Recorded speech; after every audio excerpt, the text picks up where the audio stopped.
6 মাসের মধ্যে কিন্তু ফ্লাইট হবে। কন্টিনিউ কিন্তু আমাদের 2 থেকে আড়াই মাস থেকে কিন্তু ফ্লাইট হচ্ছে। তো সর্বোচ্চ 6 মাসের মধ্যে ফ্লাইট হয়ে যাবে এবং 2 থেকে আড়াই মাসে কিন্তু ফ্লাইট চলছে।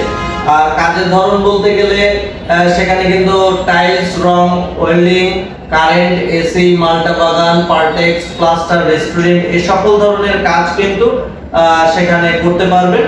আর ডকুমেন্টস হিসেবে যা লাগবে সেটা হচ্ছে পাসপোর্ট লাগবে, এনআইডি কার্ডের কপি লাগবে, অবশ্যই জন্ম নিবন্ধন লাগবে, আর ইউরোপিয়ান ছবির সাইজ যেটা 35 বাই 45 সাইজের যে ছবি লাগবে। এবং সেখানে যদি বলেন বেতন কত হবে, তো সেখানে বেতন হবে হচ্ছে 29,520 সাইপ্রাস ইউরো। এটা বাংলা টাকা কনভার্ট করলে 1,06,000-7,000 টাকার মতো আসে। এবং এটা কিন্তু বেসিক স্যালারি হবে মাসে, এবং ওভারটাইমের যে স্যালারিটা